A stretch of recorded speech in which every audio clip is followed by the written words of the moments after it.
Afternoon and welcome back. I suppose I should say Happy New Year. Happy New School Year anyway, because we're back for a second season of MIQTV. I'm inviting my guest this afternoon. I'm delighted to be, I'm going to be joined by Will Dixon, who was a 2003 leaver. So he left Queggs some 19 years ago, and has had a really interesting career, which I'm going to get him to tell us all about in a few minutes. I'm waiting for him to join, so hopefully he'll be with us in a moment. Will currently works at, he's currently Global Head of Investments and Partnerships at Istari. And I'm going to get him to tell us what that means in a few moments when he joins us. He's not here yet. I have invited him, so fingers crossed that the technology will work for us. And he's also formed a career, or built his career around cybersecurity. So I'm very much looking forward to him. I'm now having a message saying he's unable to join. That's not good. So I'll invite him again. We are, unfortunately, slightly at the mercy of the technology. Trying to get it connected. So he's joined the meeting. Hi, Will. And now here he is. Hello. There's always that trepidatious moment where we're not connected and I'm trying to fill online for all the people that have joined us to watch. But you're here now, and that's fantastic. So thank you very much for joining us this afternoon. Really grateful for you taking the time all the way from Switzerland. Is that right? No worries, Mark. Glad to be with you. Hope I can help. Thank you very much. Now, I was just announcing there that your current title is Global Head of Investments and Partnerships at Istari. I'm going to get you to tell us a bit more about that in a moment. And you've done some other things along the way since leaving Queggs all those years ago. Hard to believe, possibly it's 19 years. In building up to this, have you had any sort of fond memories of time at school? Have you looked back and been thinking about it at all? Or, you know, I always, in sixth form, found it very, very difficult to park near the building, actually, and like whether you could get near. There was a pub next door, right? I wonder if it's still there. Yeah. College. Right? It is. Yeah, and they always used to try and move you on, but there used to be like 2 spots if you got there early enough in my Vauxhall Corsa. Yeah, that's the overarching memory that I have with me right now. Yeah. Fantastic. Battle for parking outside the college pub. The college pub is still there. It's been redecorated several times in the intervening years, but yeah, and parking is still always a contentious thing for the sixth formers. That never changes. So you left Queggs after studying A-levels in economics, history, politics and English lit, I think I'm right in saying. What do you remember about why you wanted to choose those? What was the motivation in those subjects? And we'll go on to talk about what you did with them after that. Wow, it's a long time ago. I suppose I think I was relatively passionate about a couple of those subjects. I think I really enjoyed English literature at the time. We had some really good teachers at Queggs in history. I always enjoyed that at school, so I was quite I enjoyed it, but two, I was quite I used to get good marks and good grades. And economics, I think economics was something that I was drawn to. I had an elder brother at Queggs a couple of years before me. Yeah, he did that, and little brothers always, in many ways, get advice from their bigger brothers, and he said that was something good for me to do as I was thinking of leaving, as you do, when you're 16, 17. And I think when I was at Queggs, you did general studies as well. So I did general studies. I'm sorry if that's still an A-level now. But not anymore, unfortunately. I think we maybe lost something when we lost that, but yeah, that was an extra that most students did at the time. So you're well qualified in your A-levels. That's good. And then you left, and where did you go, and what did you study, and perhaps why did you pick that? So I studied history, and I studied history at York University. I studied history because at the time, my ambition was to go to Oxford or Cambridge, and I thought it was my best subject. I had the best chance of getting in there. And then obviously, you know, I didn't. I failed the interviews. You know, I had obviously the additional choices to go. I think it was Durham, York, or Warwick, and you know, I chose York, and I did 3 years at York University studying history, and then after that, I went to go live in China for a year or so, and learned Mandarin, and then I joined the civil service, UK civil service, and I had 10 years in the UK civil service after that, and then various other jobs that taken me everywhere after that. So when you were in China,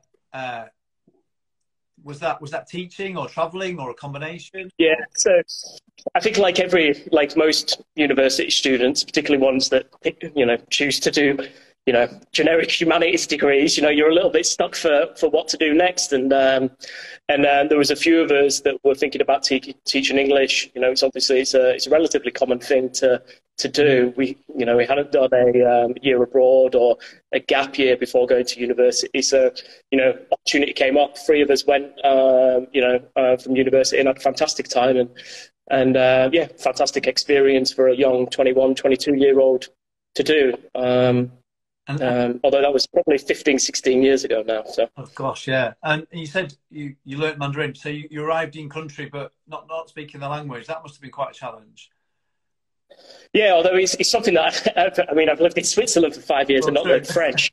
So I think maybe it was that China experience that kind of like gave me the a false sense of security. I mean, to be fair, when you were in China like that, you were very relatively well looked after. I mean, and you always had, you know, what were, you know, classified as minders.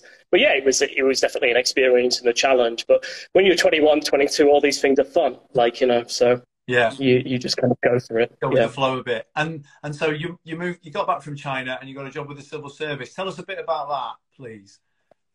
Yeah, so I was really fortunate. I think I was kind of like drawn into doing government policy, you know, foreign office style work. That's what I thought I wanted to go into, and I joined GCHQ. I think in around 2008. This is really in the aftermath of, you know, we were in Iraq, in Afghanistan. 7/7 had just happened. Yeah. It was quite a tumultuous time, and there was a recruitment campaign. Recruit for intelligence officers at GCHQ, and you know, I applied, and you know, I had skills that they thought were useful, and I started there. You know, at 23 years old. I think the first day that I started was the day that Lehman Brothers crashed. So that was the kind of the start of the financial crisis. Yeah, and so I joined GCHQ, and I was an intelligence officer for around 10 years. Fantastic. You probably can't talk about all of that, but tell us about some of the key things you learned when you were at GCHQ that perhaps became useful later. Because you perhaps, when you were studying history at York, is it fair to say you know, looking further forward, you weren't necessarily expecting yourself to be an intelligence officer. So what's the sort of, you know, the journey path there? That what skills were you developing while working for GCHQ? Even if you can't talk about the actual. Well, I think regardless of what you decide to do at university and the choices that you make, all the subjects are going to give you some like critical skills that are really applicable. You know, the ability to kind of apply yourself, the ability to kind of like, you know, meet deadlines, you know, communicate, work with teams, work with others. In particular, I think what was particularly useful for having a humanities background for that kind of first part of my career was, you know, it's a highly analytical kind of like discipline, and being able to analyze, you know, disparate information sources and communicate them and, you know, act on them is obviously something that's, you know, very useful, you know, in lots of different fields, but in particular, you know, intelligence analysis and, you know, intelligence operations, as, you know, as well. So you actually found, you know, there were lots of people from humanities backgrounds, you know, in government service. so there was obviously something, from coming from a humanities social science background that was useful. I mean, in many ways, when you came out, it was like a history graduate. Basically, it was like, are you going to become a teacher, or are you going to become a lawyer, or are you going to try and join the civil service? They were kind of like your three pathways, and I chose the civil service, which was fortunate for me. Really interesting. And was the China experience then useful at that point? Did that give you a perspective going forward? Sort of having experienced the world beyond York and Wakefield at that point, did you find that useful? Sorry, Mike, you broke up a little bit. Right. Did you find the experience in China useful going forward when you worked for GCHQ? Obviously, that you've seen a bit of the world as a young man beyond Wakefield, beyond York. What sort of?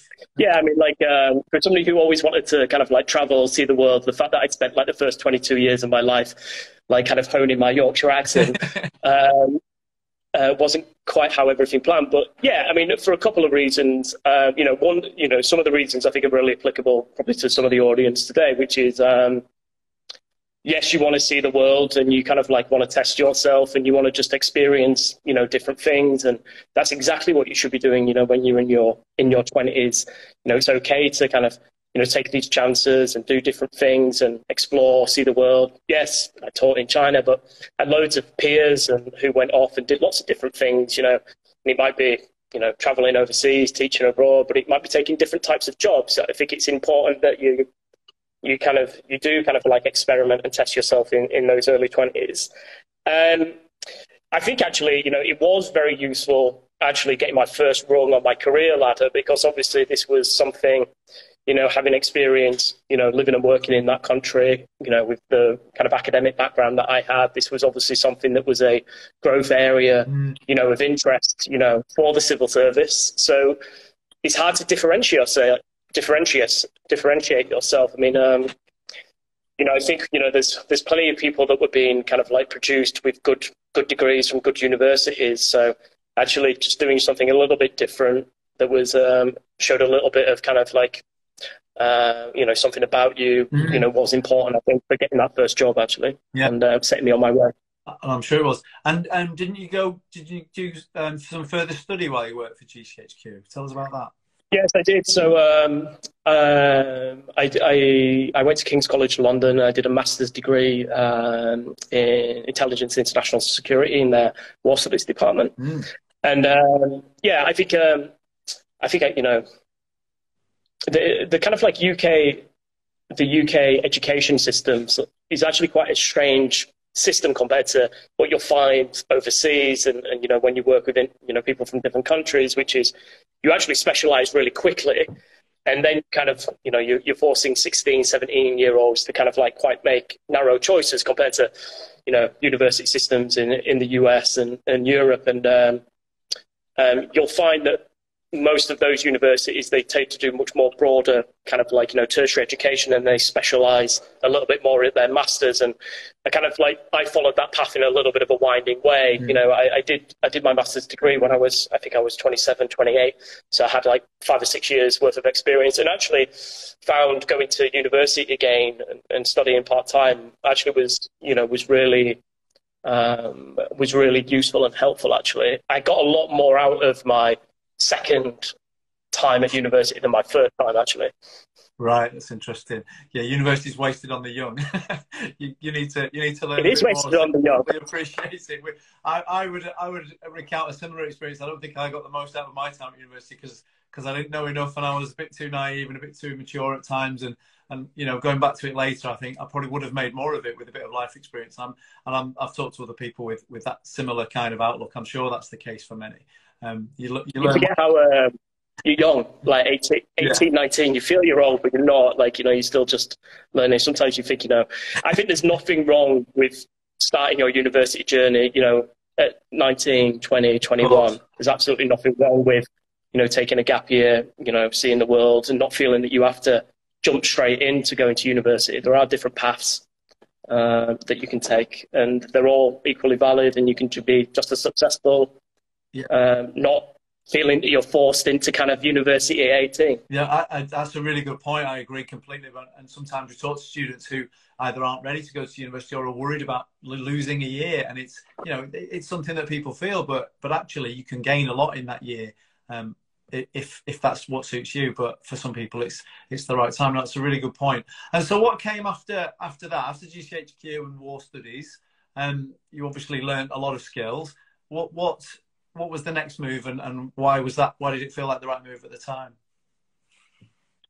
Well, I think there's I think, it took me quite a while to really find my feet. Actually, when I was in my first, quote, proper job at GCHQ, I did some things. I think a really good piece, a good advice that I've heard when I was at, it's from Jack Ma, who, I saw at the World Economic Forum, which is where I used to work, which is why I'm in Geneva. And he used to say, your 20s, go somewhere which is a good organization and like learn how to work. And GCHQ was that for me, which is it was a very good, well-structured, professional organization. And it gave you the room and space as you kind of need, really, when you're finding your feet, to kind of work out what you're good at, what you're not so good at, skills you have, what you're passionate about, and and how you might build. So I did a variety of jobs. I did lots of different missions types, support to military operation, national security issues, and it was a tale, actually. Like, I wasn't doing particularly well in a particular job, and I was a little bit like, I'm not sure this is quite for me. And a boss who I really liked, really respected, said, look, we've got this role coming up, and it's working with the police on high-tech crime. Right. And working with the police on like high-tech crime, like at the time, was seen as like the worst job. It was the least prestigious job. Yeah, everyone was going overseas. So, yeah, people wanted to be diplomats and like all that type of stuff. And actually, like, I loved it. Like, working with, I started working, directly with, international law enforcement, domestic law enforcement, on high-tech crime. It was a really nascent field. I mean, we're talking, relatively early days of the internet. And, I started working in that field, and my career really took off from there, actually. I worked with some great people, and I got given some really good opportunities because it was a field that was growing a lot at the time. And, I was passionate about it. It was interesting. And I found that's how I found my feet. And, it took me 5 or 6 years, and I got good at a job. And so I worked serious organized cybercrime for about 5 or 6 years, actually, about 5 years. Wow. And as part of that, I started to. I was basically, part of my role was being the liaison officer to certain international law enforcement organisations, and as part of that, I got very well connected with the head of Europol and the head of the European Cybercrime Centre, which had just been established in The Hague. We were part of the European Union, obviously, at the time. And he went to become the chief security officer of Barclays. And he said, look, I'm setting up I've got a big job, 5th, 6th biggest bank in the world, and we need a global head of intel. Are you interested? And at the time, my partner, we were both living in London, and I think we wanted to continue to live in London, and I thought it was a unique opportunity. So I took a bit of a risk and a bit of a gamble, and I went to work at Barclays, and I did that for 3 years as well. And again, at that time, was that a time when banks were moving more online, and obviously, right in the front line, I would guess, in terms of. Because banks, I'm not an expert. Banks are probably a target for cyber criminals, among other things. Yeah, it was, and it was really at the time when J.P. Morgan in America had suffered a really big breach, and they'd had a lot of criticism. So it was the very first wave when the kind of like the major banks were starting to put quite serious money in investment, and of course at the time. The people with the skills worked in the government services. They worked in cybercrime operations, cybercrime investigations. So they started pulling people out of places like Europol, Interpol, the high-tech crime units, and places like GCHQ and the American equivalents. So a lot of government people went over, and I was part of that kind of like first wave of people that went over into the big financial institutions. And it was relentless. It was relentless. A busy time then, because as you say, nascent field, just growing and proliferating. The internet, is a lot bigger now than it was then, and we're only talking what 10, 15 years ago, really, I think. So it's even less. 6, 7 years ago, I think I started at Barclays, actually. Yeah. Oh wow. Okay. You're still quite young, relatively. That's true. And so you were at Barclays, and then what was next? Well, kind of like everyone, the next wave of kind of people that were really, cybercrime and cybersecurity issues, just kind of like exploded in a very short space of time. So kind of like the next wave of people that were really trying to build, capabilities. Obviously, the banks and the big financial institutions, the big defense companies, obviously kind of put a lot of investment in. And then the kind of like public policy and international policy kind of discussions started to emerge after that. What do we do about Russia? What do we do about China? What's the role of the private sector? What's the role of the public sector? And World Economic Forum, which is based out here in Switzerland, is probably best known for running Davos each year. They were establishing a Centre for Cybersecurity because they wanted to explore all these issues, at a very senior level with their partners, and they were looking for a director of their cybersecurity centre. And I had a good profile. Like I was relatively young, but finding people that had worked in both the public sector and the private sector and had a good academic background was actually relatively difficult to find. So they invited me over to Switzerland to help build their kind of program there. And I did 3 fantastic years at the forum as well. So, which was a completely different change. I went from Barclays, which was, very different culture, to then working in kind of, a very laid back kind of, very, very senior kind of stakeholders, but a relatively slower pace of working. Very different to living in kind of, central London as well. And was that? Yeah, that was. Yeah, that sounds, quite a shift. Was that more? So that was a very much more strategic role, perhaps, than the operational roles that you'd had previously, which is it. Yeah, and it was a much more strategic role, and it was kind of thinking about, at the forum we used to think about, 3 major global risks. We used to discuss climate change risk.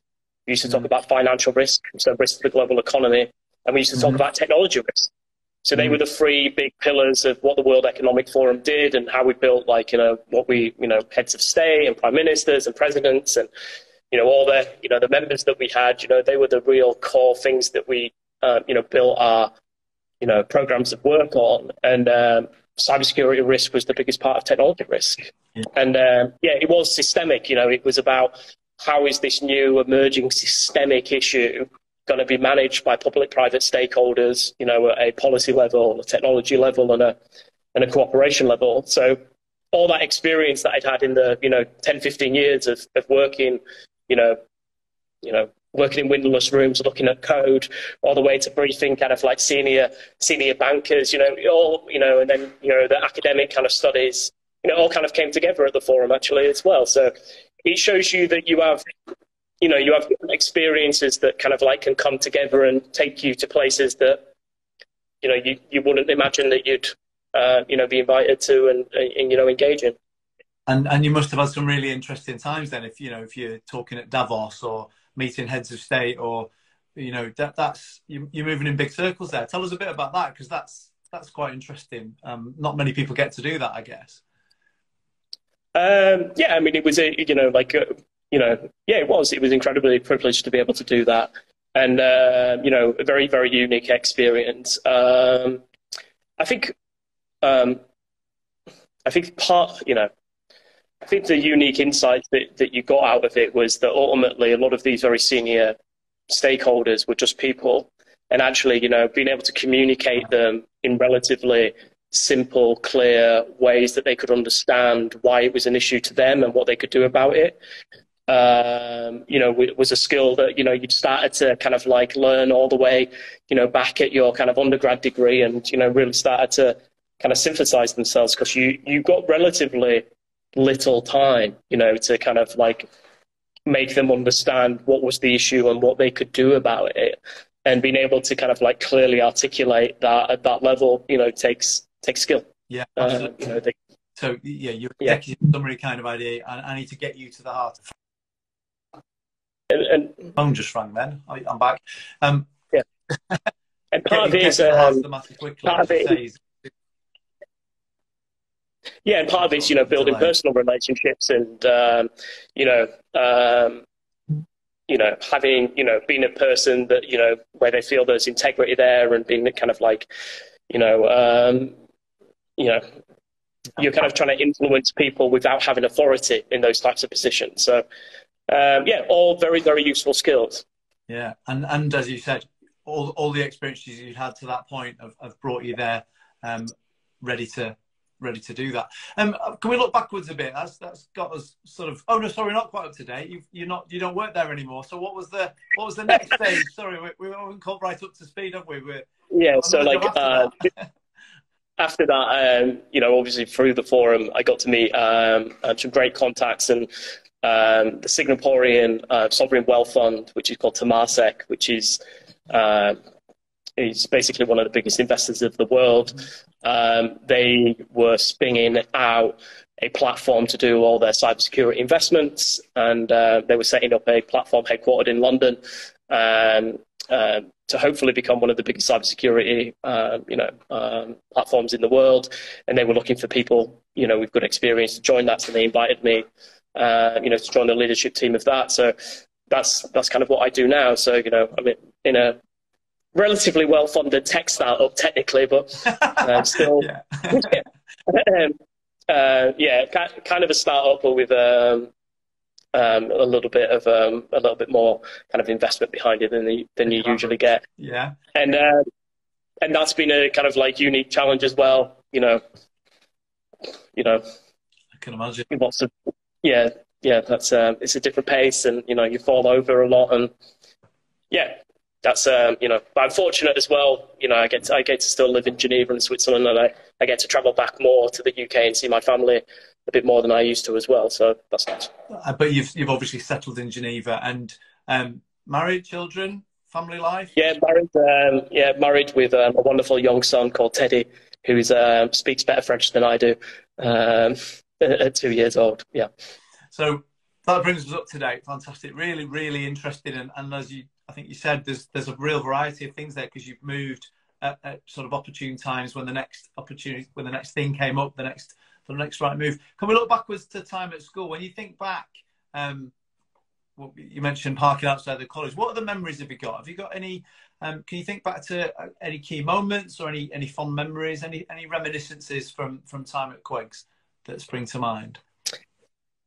Yeah, I mean, obviously, you know, like I remember like the friends that I had, and you know, I'm still great friends with, you know, 5 or 6 the people that I was at, you know, school with. And in fact, this summer holidays, you know, we were still, you know, friends together. So yeah, we often still reminisce, you know, jokes that we had when we were 12, 13 years old. You know, they kind of like carry through, and you know, whatever you do and wherever you go, like, you know, those shared, you know, the shared experiences and shared values that you have from kind of, you know, when you grow up, and you know, they're incredibly important actually. So part of that is, you know, as you do go off into the world, and you know, everyone takes their different paths, you know, it is important, you know, just keep in touch, and you know, stay friends with you know, people that, you know, you enjoy spending time with, because as you get older that gets harder and harder to do. But it is important because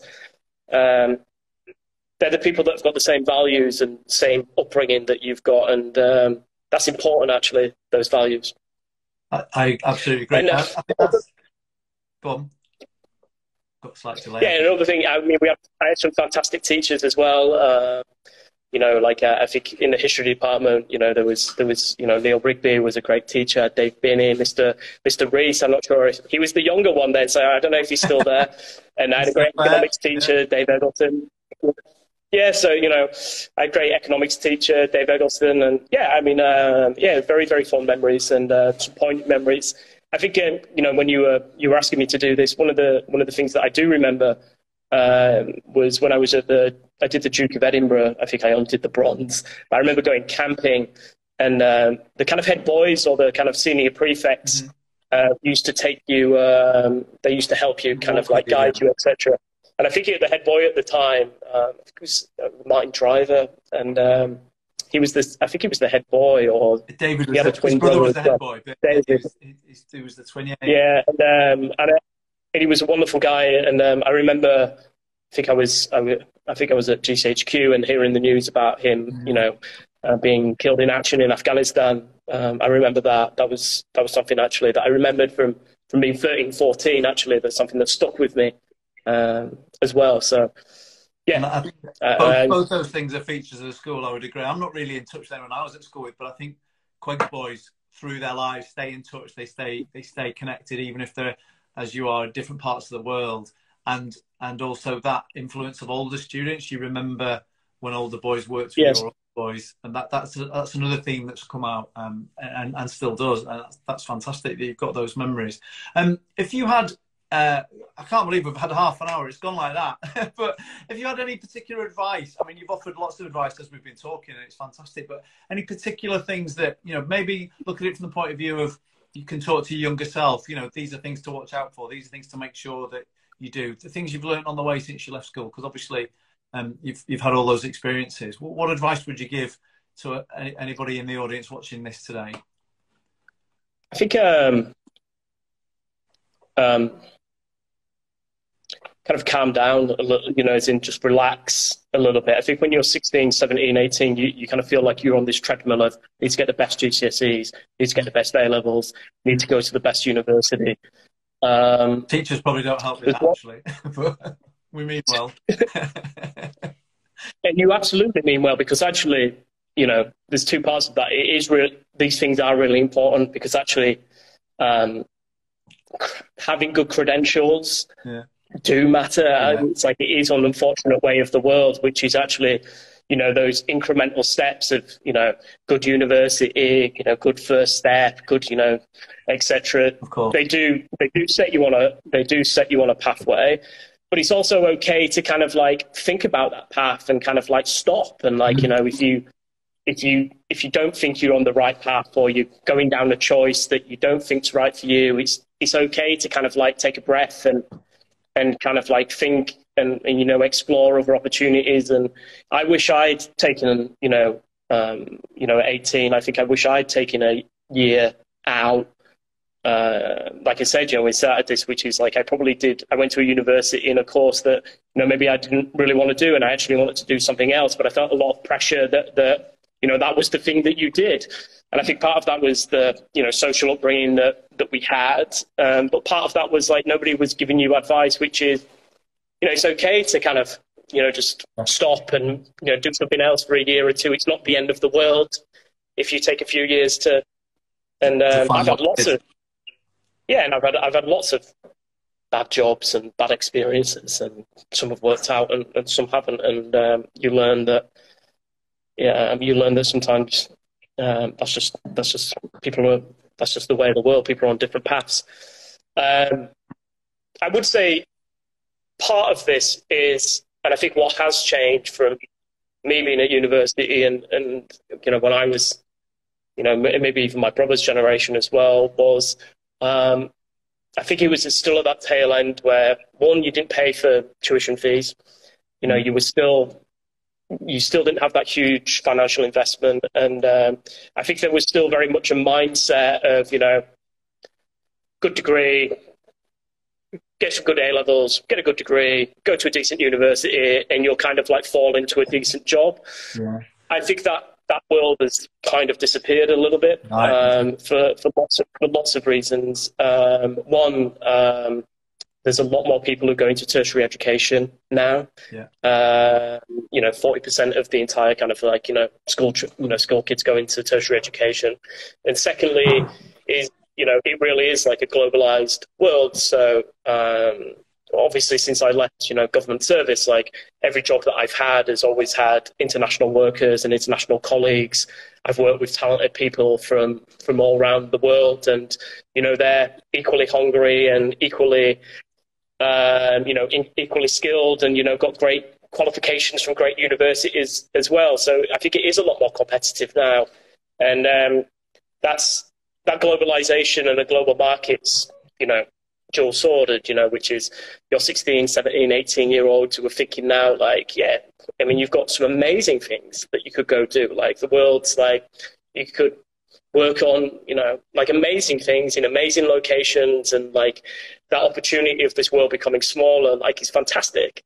But it also means that, like it is competitive out there, getting a good job, getting those first steps, I think, are a little bit harder, and you do have to plan more, and you probably do need a lot more guidance than you might have done 20 years ago. And you mentioned credentials, but you also mentioned that the skill set and the things that mark you out and the things that perhaps make you a bit different, and seeking those opportunities. I think, absolutely agree. And that's, that's for us to keep that support going at school, and making sure that, as you say, good advice, weigh up the options, but developing yourself in as many ways as possible. I mean, I don't know what your experience of French lessons was at school, but did you ever think you'd live and work in a country where you had to speak French? You say your son's speaking to you. Just an absolute like definition of irony. Like, I was terrible at French, and I have struggled. Like, I've struggled learning, and I've struggled speaking, which is going to be but the point of, like, sometimes you're good at stuff and sometimes you're good at other stuff, right? And you make the best of it because you have to, with the stuff that you make the best of it naturally. You make the best of it that you have to. I mean, like, on part of that, on skills, like I said, the kind of trend that I've seen is people are getting into much more sharper skills, a lot more.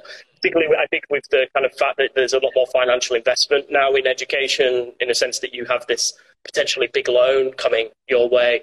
People do seem to tend to shy away from the kind of more generic degrees of, like social sciences or arts. You do tend to find people really are thinking, what's the obvious next step, after going to university? And I think, going through that process isn't a bad thing to do, but don't let it get you bogged down, because, like, one, you'll always work it out, and there are opportunities out there, whatever your skill set and whatever your particular interest, and find your passion, the opportunity will come. But it may take time to find, or it may be very competitive. I think those are both really important lessons today.